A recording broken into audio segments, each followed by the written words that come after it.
Hair fall తో బాధపడుతున్నారా? 150+ branches ఉన్న అడ్వాన్స్డ్ గ్రో హెయిర్ క్లినిక్ లో ఫ్రీ కన్సల్టేషన్ కోసం కాల్ చేయండి. ప్రపంచవ్యాప్తంగా అనేక దేశాల మీద ప్రభావం చూపిస్తున్నటువంటి ఇజ్రాయెల్, అమెరికా, ఇరాన్తో చేస్తున్న యుద్ధానికి గ్రహాలు, గ్రహణాల ప్రభావం కూడా ఉంది అని చాలామంది కామెంట్ చేస్తున్నారు. అసలు ఇందులో నిజమెంత?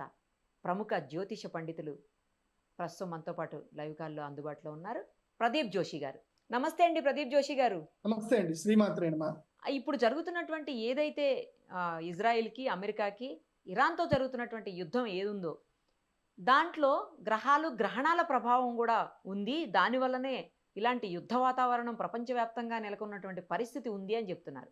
నిజంగా యుద్ధాలకి, గ్రహాలకి, గ్రహణాలకి లింక్ ఉంటుందా సార్? అసలు వాటి ప్రభావం యుద్ధాల మీద, యుద్ధ వాతావరణం రావడానికి ఇలా కారణాలు అవుతాయా అసలు? కరెంట్ గా ఉంటుంది, అందులో డౌటే లేదు. ఓకే. నేను ఆల్రెడీ ఇంతకు మునిపే మీకు సుమన్ టీవీకి వివిధ ఛానల్లో నేను ఇంటర్వ్యూ ఇచ్చినప్పుడే చెప్పాను. 2026 సంవత్సరంలో యుద్ధాలు వస్తాయి అని చెప్పాను. పరాభవ నామ సంవత్సరం. మన సాంస్క్రిట్ లో క్లియర్ గా, మన ఏన్షియంట్ టెక్స్ట్లలో క్లియర్ గా చెప్తుంది ఏ సంవత్సరం ఏం జరుగుతుందో. సంవత్సరం పేరుతో మనం తెలుసుకోవచ్చు. ఓకే. పరాభవం, ఇప్పుడు పరాభవ నామ సంవత్సరం వస్తుంది. పరాభవం అంటే అర్థం ఏంటి? ఓడిపోవడం.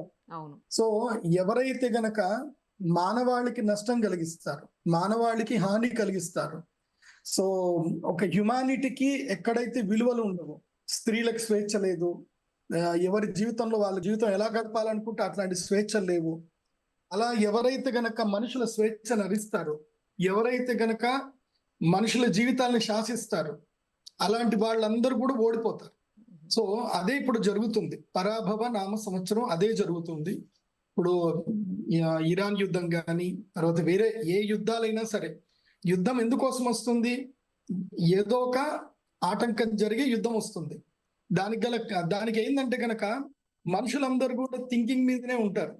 మనకారకుడు చంద్రుడు అవుతాడు, ఆత్మకారకుడు సూర్యుడు అవుతాడు. సూర్య చంద్ర గ్రహణాలు ఏర్పడినప్పుడు భూకంపాలు రావడము, ప్రకృతి విపత్తులు రావడము, లేదా మనుషుల మధ్యన, రాజుల మధ్యన, దేశాల మధ్యన కలహాలు ఎక్కువగా జరగడం, రోగపీడలు ఎక్కువగా రావడం, ఇవన్నీ జరుగుతాయి. మనకి ఎగ్జాంపుల్ కనుక చూస్తే, అంటే ఇది ఒక్కసారి ఇప్పుడు గ్రహణం జరిగింది కదా, ఏదో యుద్ధం ఆల్రెడీ ఎప్పటి నుంచో డిస్కస్ జరుగుతున్నాయి, గ్రహణం అప్పుడు యుద్ధం వచ్చింది కాబట్టి దీనికి మీరు లింకప్ చేసుకుంటున్నారు అని అంటారు. అది అబద్ధం. ఎందుకోసం అంటే ఆల్రెడీ జ్యోతిష్ శాస్త్రంలో క్లియర్ గా చెప్పారు.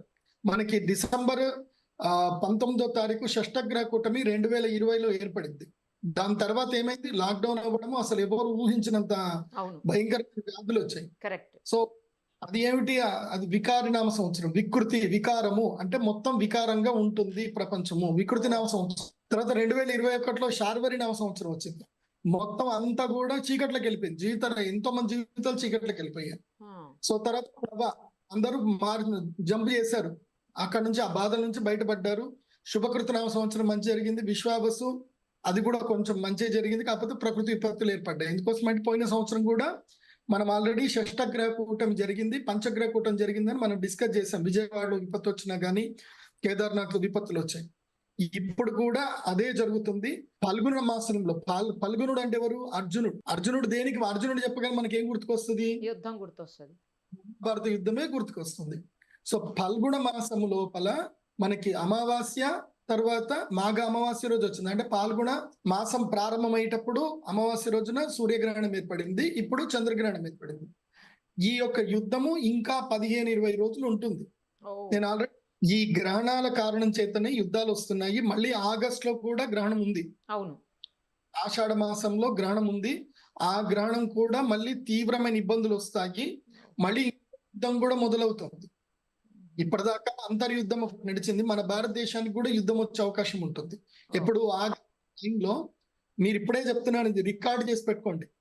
మళ్ళీ సూర్యగ్రహణం, చంద్రగ్రహణం జరగబోతుంది. ఆ టైంలో బంగ్లాదేశ్ నుంచి, వెస్ట్ బెంగాల్ నుంచి, పాకిస్తాన్ నుంచి మన భారతదేశానికి అటాక్ అవుతుంది. వెస్ట్ బెంగాల్లో రక్తపాతం ఏర్పడుతుంది. కాబట్టి ఈ రాబోయే, ఇప్పుడు మన భారతదేశంలో మనం ఏం చేస్తాం? మనం అన్నదానం చేస్తాం, విద్యాదానం చేస్తాం, చిన్న కార్యక్రమం జరిగినా అందరిని పిలిచి అన్నం పెడతాం. సో మనం నీళ్లు దానం చేస్తాం. మన భారతదేశంలో ఉన్న కల్చర్ ఏంటంటే అందరికీ సహాయం చేయడమే మన కల్చర్. కాబట్టి మన దేశానికి ఈ పరాభవ సంవత్సరంలో ఎలాంటి కీడు లేదు, ఎలాంటి విపత్తు లేదు. గుడ్ న్యూస్ చెప్పారు. ఎవరైతే స్త్రీలను హింసిస్తారో, మానవత్వాన్ని కించపరుస్తారో, స్వాతంత్రాన్ని కొల్లగొడతారో, క్రూరత్వం ఎక్కువగా ఎక్కడైతే ఉంటుందో ఆయా దేశాల్లో తప్పకుండా పరాభవం తప్పదు, పరాభవం ఉంటుంది.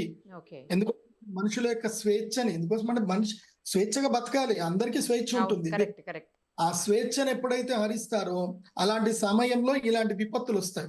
అయితే న్యాచురల్ కెలామిటీస్ వస్తాయి, భూకంపాలు వస్తాయి, వరదలు వస్తాయి, లేకపోతే కరువు ఏర్పడుతుంది, లేకపోతే రోగాలు వస్తాయి, లేకపోతే ఇలాంటి యుద్ధాలు వస్తాయి. కాబట్టి యుద్ధాలు వస్తున్నాయి.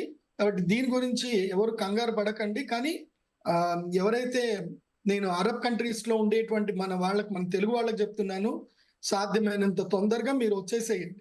ఎందుకోసం అంటే ఇది వరల్డ్ వార్ కి కూడా దారి తీసే అవకాశం ఉంటుంది. ఇది ఆగదు. ఇప్పుడు ఇది ఎందుకోసం అంటే ఇది నేను చెప్పకూడదు, అలాంటి స్టేట్మెంట్స్ ఇవ్వకూడదు, కానీ ప్రపంచంలో అందరూ అంటున్నారు ఇది ఒక ఉగ్రవాదం మీద, తీవ్రవాదం మీద జరుగుతున్న యుద్ధము అని చెప్పి ట్రంప్ చెప్తున్నాడు. సో అదే గనక వాస్తవం అయితే గనక ఇది పెద్ద యుద్ధమే అవుతుంది. ఎందుకోసం అంటే ఇప్పుడు ఇవాళ నేను పుతిన్ గారిది కూడా ఎక్స్ లో స్టేట్మెంట్ చూశాను. పుతిన్ గారు కూడా ఇరాన్ ని బ్యాకప్ చేసుకుని వస్తున్నారు, చైనా కూడా ఇరాన్ ని బ్యాకప్ చేసుకుంటూ వస్తుంది. So if China and Iraq backup చేసుకొని వచ్చాయి అని అంటే, సో మళ్ళీ ఇటు అమెరికాకి భారత్, ఇజ్రాయెల్కి ఎట్లా భారత్ సపోర్ట్ చేస్తుంది. సో ఇట్లా మెయిన్ పెద్ద పెద్ద కంట్రీస్ ఉన్న ఈ 6 కంట్రీస్ గనక సపోజిట్ అయిపోతే గనక ఇది వరల్డ్ వార్ కిందకి దారి తీస్తుంది. కాబట్టి ఇది వరల్డ్ వార్ కింద కూడా దారి తీసే అవకాశం ఉంటుంది. కాబట్టి నేను తెలంగాణ వాసులకి, ఆంధ్ర వాసులకి, ముఖ్యంగా భారతీయులకు అందరికి కూడా చెప్తుంది ఏంటంటే, ఇకపై పరాయ దేశాలకు వెళ్ళడం మానండి. కువైత్, వేరే ఆ ఎడారి దేశాలకు వెళ్ళకండి. అక్కడ కష్టాలు పడి, బాధలు పడి, భార్య పిల్లల్ని దూరం చేసుకొని, ఎందుకండి ఈ జీవితం, బతికే జీవితమే కొన్నాళ్ళు బతుకుతాము. హ్యాపీగా ఉన్నంతలో సంపాదించుకొని కారమన్నమో ఏదో ఒకటి తిని భార్య పిల్లలతో హ్యాపీగా ఉండక అక్కడెక్కడో వెళ్ళిపోయి ఎడారి దేశంలో డబ్బు సంపాదించి ఏం చేస్తారు? ఏముంటుంది చెప్పండి? సుఖపడను అనుభవించని డబ్బు నీకు నిరర్థకం. కరెక్ట్ చెప్పారు సార్. అవును. పిల్లలతో లేకుండా, పిల్లల్ని దగ్గర లేకుండా, భార్య దగ్గర లేకుండా, దూరం ఉండి వీడియో కాల్ మాట్లాడుకొని ఏమా బతుకులు అవన్నీ కూడా. కాబట్టి నేను కువైత్, విదేశాల్లో ఉండే తెలుగు వాళ్ళందరికీ, భారతీయులందరికీ చెప్తున్నాను, చక్కగా రండి, భారతదేశంలో వ్యవసాయం చేసుకోండి. రాబోయే కాలంలో భారతదేశం సుసంపన్నం అవుతుంది, భారతదేశంలో వ్యవసాయం వికసిస్తుంది. ప్రపంచ దేశాలన్నిటికీ అన్నం పెట్టేది భారతదేశమే. దానికి యుద్ధం శ్రీకారం అవుతుంది. ఈ యుద్ధం తోటి ప్రపంచం మొత్తం కూడా భారతదేశం యొక్క గొప్పతనం తెలుస్తుంది. ఎందుకోసం అంటే మనం ఎన్నడూ కూడా ఎవరి మీద వాంటెడ్లీ యుద్ధానికి వెళ్ళలేం. ఇబ్బంది పెడితే తప్ప మనం యుద్ధం చేసాం తప్ప మన మీద దాడి చేయలేదు. సో భారతదేశం అన్నం పెట్టే దేశం. కాబట్టి భారతీయులు ఎక్కడున్నా తిరిగి వచ్చేసేయండి. టైం దొరికింది అని అంటే వచ్చేసేయండి. ఎందుకోసం అంటే రాబోయే కాలంలో ఈ యుద్ధం కంటిన్యూ అవుతుంది. మోస్ట్లీ ఆగస్టు ఏదైతే గ్రహణం వచ్చేంత వరకు ఈ యుద్ధం కంటిన్యూ అవుతుంది. అడపా యుద్ధం జరుగుతుంది. అంతర్యుద్ధాలు ఏర్పడతాయి. ఇరాన్ ఒకటే ఉంది, ఇప్పుడు ఇరాన్ తోటి ఇరాక్ కూడా కలుస్తుంది. రేపు వేరే దేశాలు కూడా కలుస్తాయి ఇంకా. సో మిజైల్స్ పంపించుకోవడం, ఇంటర్నల్ డీల్ చేయడం జరుగుతుంది. అది కూడా చూసుకోండి. ఇది యుద్ధం అయితే వస్తుంది. Thank you sir. Thank you so much.